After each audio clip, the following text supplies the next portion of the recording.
എസ്തേർ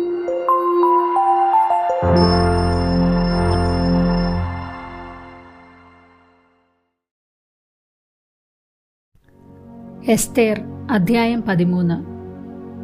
മൊർദെഖായിയുടെ പ്രാർത്ഥന. കർത്താവിന്റെ സകല പ്രവൃത്തികളും അനുസ്മരിച്ചുകൊണ്ട് മൊർദെഖായി പ്രാർത്ഥിച്ചു. കർത്താവെ, എല്ലാ വസ്തുക്കളെയും ഭരിക്കുന്ന രാജാവായ കർത്താവെ, പ്രപഞ്ചം അങ്ങേക്ക് വിധേയമാണല്ലോ. ഇസ്രായേലിനെ രക്ഷിക്കാൻ അവിടുത്തേക്ക് ഇഷ്ടമെങ്കിൽ അതിനെ എതിർക്കാൻ ആർക്കുമാവില്ലല്ലോ. ആകാശവും ഭൂമിയും ആകാശത്തിന് കീഴിലുള്ള അത്ഭുത വസ്തുക്കൾ സകലവും അങ്ങ് സൃഷ്ടിച്ചു. അങ്ങ് സകലത്തിന്റെയും കർത്താവാണ്. കർത്താവായ അങ്ങയെ എതിർക്കാൻ ആർക്കുമാവില്ല. അങ്ങ് എല്ലാം അറിയുന്നു. ഔദത്യം കൊണ്ടോ അഹങ്കാരം കൊണ്ടോ മഹത്വാകാംക്ഷ കൊണ്ടോ അല്ല ഞാൻ അഹങ്കാരിയായ ഹാമാന്റെ മുൻപിൽ കുമ്പിടാത്തതെന്ന് അവിടുന്ന് അറിയുന്നുവല്ലോ. ഇസ്രായേലിനെ രക്ഷിക്കാൻ വേണ്ടി അവന്റെ ഉള്ളംകാൽ പോലും ചുംബിക്കാൻ ഞാൻ തയ്യാറാകുമായിരുന്നു. എന്നാൽ ഞാനിത് ചെയ്തത് മനുഷ്യന്റെ മഹത്വം ദൈവത്തിന്റെ മഹത്വത്തെക്കാൾ ഉയർത്തിക്കാട്ടാതിരിക്കാനാണ്. എന്റെ ദൈവമായ കർത്താവിന്റെ മുൻപിലല്ലാതെ മറ്റാരുടെയും മുൻപിൽ ഞാൻ കുമ്പിടുകയില്ല. ഇതൊന്നും ഞാൻ അഹങ്കാരം കൊണ്ട് ചെയ്യുന്നതല്ല. രാജാവും ദൈവവുമായ കർത്താവേ, അബ്രാഹത്തിന്റെ ദൈവമേ, ഇപ്പോൾ അങ്ങയുടെ ജനത്തെ രക്ഷിക്കണമേ. ഞങ്ങളുടെ ശത്രുക്കൾ ഞങ്ങളെ നശിപ്പിക്കാൻ കണ്ണുവച്ചിരിക്കുന്നു. ആരംഭം മുതലേ അങ്ങയുടേതായിരുന്ന അവകാശം നശിപ്പിക്കാൻ അവർ ആഗ്രഹിക്കുന്നു. ഈജിപ്ത് നാട്ടിൽ നിന്ന് അങ്ങേയ്ക്കായി അങ്ങ് വീണ്ടെടുത്ത അങ്ങയുടെ അവകാശത്തെ അവഗണിക്കരുതേ. എന്റെ പ്രാർത്ഥന കേൾക്കണമേ. അങ്ങയുടെ അവകാശത്തിന്മേൽ കരുണയുണ്ടാകണമേ. ഞങ്ങളുടെ വിലാപത്തെ ഉത്സവമാക്കി മാറ്റണമേ. കർത്താവെ, ഞങ്ങൾ ജീവിക്കുകയും അങ്ങയുടെ നാമത്തിന് സ്തുതി പാടുകയും ചെയ്യട്ടെ. അങ്ങയെ സ്തുതിക്കുന്നവരുടെ അധരങ്ങളെ നശിപ്പിക്കരുതേ. എല്ലാ ഇസ്രായേൽക്കാരും അത്യുച്ചത്തിൽ കരഞ്ഞു. അവർ മരണം മുൻപിൽ കാണുകയായിരുന്നു. അധ്യായം 14. എസ്തേറിന്റെ പ്രാർത്ഥന. എസ്തേർ രാജ്ഞി മരണതുല്യമായ ഉത്കണ്ഠയ്ക്ക് അധീനയായി കർത്താവിനിലേക്ക് ഓടി. അവൾ വസ്ത്രാഡംബരങ്ങൾ ഉപേക്ഷിച്ച് ദുഃഖത്തിന്റെയും വിലാപത്തിന്റെയും വസ്ത്രം ധരിച്ചു. വിലയേറിയ സുഗന്ധ വസ്തുക്കൾക്ക് പകരം ചാരവും ചാണകവും കൊണ്ട് അവൾ തലമൂടി. ശരീരത്തെ അത്യന്തം എളിമപ്പെടുത്തി. അലങ്കരിക്കാൻ ഇഷ്ടപ്പെട്ടിരുന്ന ശരീരഭാഗങ്ങൾ താറുമാറായ തലമുടി കൊണ്ട് മറച്ചു. അവൾ ഇസ്രായേലിന്റെ ദൈവമായ കർത്താവിനോട് പ്രാർത്ഥിച്ചു. എന്റെ കർത്താവെ, അങ്ങ് മാത്രമാണ് ഞങ്ങളുടെ രാജാവ്. അങ്ങല്ലാതെ മറ്റൊരു തുണയില്ലാത്ത ഏകയായ എന്നെ സഹായിക്കണമേ. അപകടം എന്റെ കൈപ്പാട്ടിലെത്തിയിരിക്കുന്നു. കർത്താവെ, അങ്ങ് സകല ജനതകളിൽ നിന്ന് ഇസ്രായേലിനെ തെരഞ്ഞെടുത്തുവെന്നും ഞങ്ങളുടെ പിതാക്കന്മാരെ അവരുടെ എല്ലാ പൂർവികന്മാരിൽ നിന്ന് ഒരു ശാശ്വതാവകാശമായി തിരഞ്ഞെടുത്തുവെന്നും അവരോട് വാഗ്ദാനം ചെയ്തതെല്ലാം അങ്ങ് നിറവേറ്റിയെന്നും ജനനം മുതൽ ഞാൻ കുടുംബഗോത്രത്തിൽ പറഞ്ഞു കേട്ടിട്ടുണ്ട്. ഇപ്പോൾ ഞങ്ങൾ അവിടുത്തെ മുൻപിൽ പാപം ചെയ്തിരിക്കുന്നു. അങ്ങ് ഞങ്ങളെ ഞങ്ങളുടെ ശത്രുക്കളുടെ കരങ്ങളിൽ ഏൽപ്പിച്ചു കൊടുത്തു. കാരണം ഞങ്ങൾ അവരുടെ ദേവന്മാരെ മഹത്വപ്പെടുത്തി. കർത്താവെ, അങ്ങ് നീതിമാനാണ്. ഞങ്ങൾ അതികഠിനമായ അടിമത്തം അനുഭവിക്കുന്നത് കൊണ്ട് മാത്രം അവരിപ്പോൾ തൃപ്തരാകുന്നില്ല.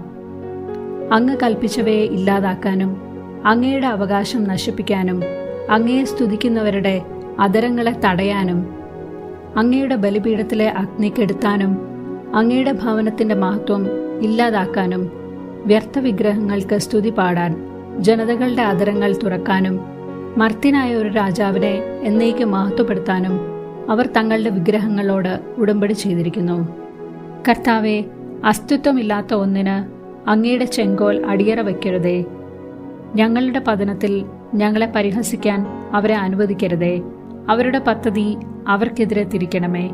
ഞങ്ങൾക്കെതിരെ ഇങ്ങനെ തുനിഞ്ഞവനെ മറ്റുള്ളവർക്കൊരു പാഠമാക്കണമേ. കർത്താവെ, അങ്ങ് ഇതെല്ലാം ഓർക്കണമേ.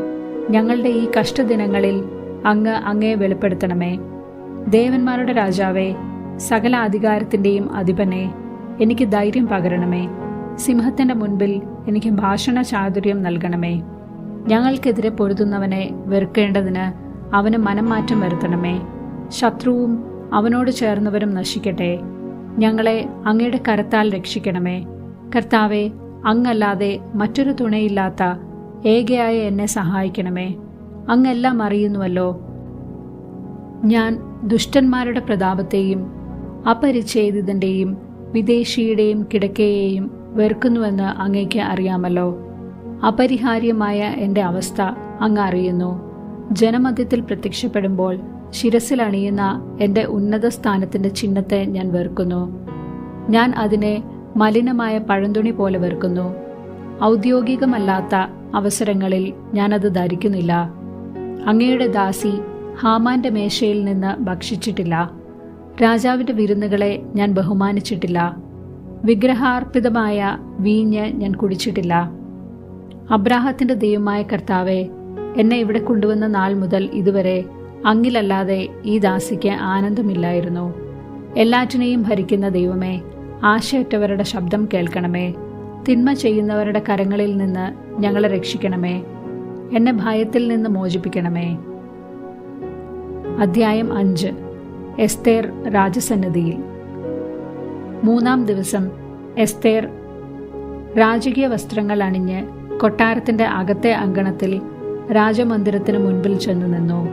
രാജാവ് കൊട്ടാരത്തിൽ വാതിലിന് നേരെ സിംഹാസനത്തിൽ ഇരിക്കുകയായിരുന്നു. എസ്തേർ രാജ്ഞി അങ്കണത്തിൽ നിൽക്കുന്നത് രാജാവ് കണ്ടു. അവൻ അവളിൽ പ്രസാദിച്ചു. തന്റെ കയ്യിലിരുന്ന സ്വർണ്ണ ചെങ്കോൽ അവൻ അവളുടെ നേരെ നീട്ടി. എസ്തേർ അടുത്തു ചെന്ന് ചെങ്കോലിന്റെ അഗ്രം തൊട്ടു. അധ്യായം 15. 3-ാം ദിവസം പ്രാർത്ഥന തീർന്നപ്പോൾ അവൾ പ്രാർത്ഥനാവേളയിലെ വസ്ത്രം മാറ്റി മോടിയുള്ള വസ്ത്രം ധരിച്ചു. രാജകീയമായ അലങ്കാരങ്ങൾ അണിഞ്ഞ് എല്ലാം കാണുന്ന രക്ഷകനായ ദൈവത്തിന്റെ സഹായം വിളിച്ചപേക്ഷിച്ച് 2 തോഴിമാരെയും കൂട്ടി അവൾ നടന്നു. ഒരുവളുടെ മേൽ അവൾ മൃദുവായി ചാരി. അപര പിന്നിൽ നീണ്ടു കിടക്കുന്ന വസ്ത്രത്തിന്റെ അഗ്രം ഉയർത്തിപ്പിടിച്ചിരുന്നു. അവികല സൗന്ദര്യം കൊണ്ട് അവൾ പ്രശോഭിച്ചു. സ്നേഹവും സന്തുഷ്ടിയും മുഖത്ത് പ്രകടിപ്പിച്ചിരുന്നെങ്കിലും അവളുടെ ഹൃദയം ഭീതി കൊണ്ട് മരവിച്ചിരുന്നു. വാതിലുകൾ ഓരോന്നായി കടന്ന് അവൾ രാജാവിന്റെ മുൻപിൽ ചെന്നു നിന്നു. സ്വർണവും അമൂല്യരത്നങ്ങളും കൊണ്ട് പൊതിഞ്ഞ സിംഹാസനത്തിൽ രാജാവ് രാജകീയ വസ്ത്രങ്ങൾ അണിഞ്ഞ് ഇരിക്കുകയായിരുന്നു. അവന്റെ ദർശനം ഭീതി ഉളവാക്കുന്നതായിരുന്നു. തേജസ് കൊണ്ട് അരുണിമയാർന്ന മുഖമുയർത്തി അവൻ ഉഗ്രകോപത്തോടെ അവളെ നോക്കി. രാജ്ഞി ആകെ തളർന്നുപോയി.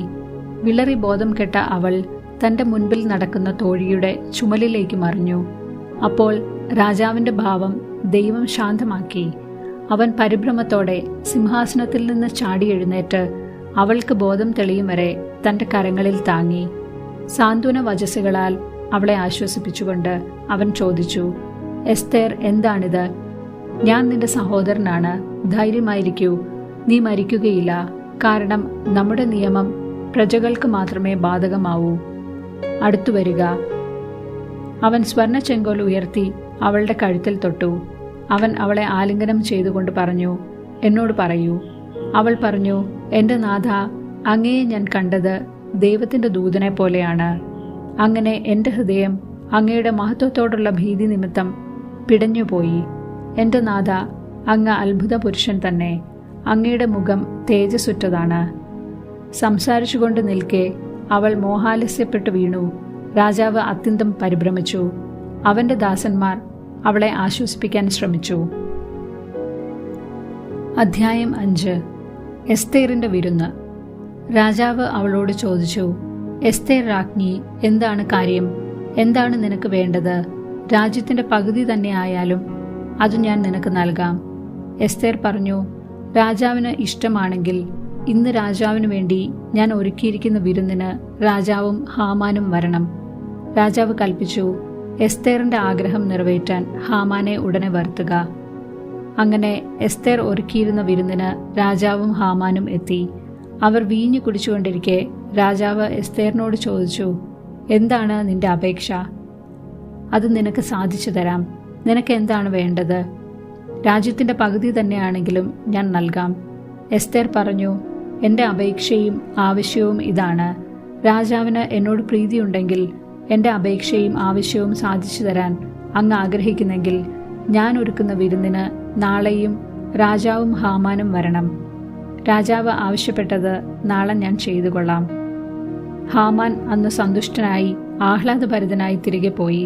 എന്നാൽ രാജാവിന്റെ പടിവാതിൽക്കൽ തന്റെ മുൻപിൽ എഴുന്നേൽക്കാതെയും ഒന്നനങ്ങുക പോലും ചെയ്യാതെയും ഇരിക്കുന്ന മൊർദെഖായെ കണ്ടപ്പോൾ ഹാമാൻ അവനെതിരെ കോപം കൊണ്ട് നിറഞ്ഞു. എന്നാൽ അവൻ തന്നെ തന്നെ നിയന്ത്രിച്ച് വീട്ടിലേക്ക് പോയി. അവൻ തൻ്റെ കൂട്ടുകാരെയും ഭാര്യയായ സേരഷിനെയും വിളിച്ചു. തൻ്റെ ധനമഹിമ, സന്താന ബാഹുല്യം, രാജാവ് തന്നെ ബഹുമാനിച്ചു നൽകിയ സ്ഥാനക്കയറ്റങ്ങൾ, രാജാവിൻ്റെ പ്രഭുക്കന്മാരെയും സേവകരെയും കാൾ തനിക്ക് നൽകിയ ഉയർച്ച, ഇവയെല്ലാം ഹാമാൻ അവരോട് വിവരിച്ചു. അവൻ തുടർന്നു, എസ്തേർ രാജ്ഞി താൻ ഒരുക്കിയ വിരുന്നിന് രാജാവിനോടൊപ്പം ചെല്ലാൻ എന്നെ അല്ലാതെ മറ്റാരെയും അനുവദിച്ചില്ല. നാളെയും രാജാവിനോടൊപ്പം ചെല്ലാൻ അവൾ എന്നെ ക്ഷണിച്ചിരിക്കുകയാണ്. എങ്കിലും മൊർദെഖായി എന്ന യഹൂദൻ രാജാവിൻ്റെ പടിവാതിൽക്കൽ ഇരിക്കുന്നത് കാണുന്നിടത്തോളം കാലം ഇതൊന്നും എനിക്ക് തൃപ്തി നൽകുന്നില്ല. അപ്പോൾ അവൻ്റെ ഭാര്യ സേരഷും അവൻ്റെ സകല സ്നേഹിതന്മാരും പറഞ്ഞു, 50 മുഴം ഉയരമുള്ള ഒരു കഴുമരം ഉണ്ടാക്കുക. രാവിലെ തന്നെ ചെന്ന് രാജാവിനോട് പറയണം, മൊർദെഖായെ അതിന്മേൽ തൂക്കണമെന്ന്. പിന്നെ ആനന്ദത്തോടെ രാജാവിനോടൊത്ത് വിരുന്നിന് പോവുക. ഈ ഉപദേശം ഹാമാന് ഇഷ്ടപ്പെട്ടു. അവൻ കഴുമരവും ഉണ്ടാക്കിച്ചു.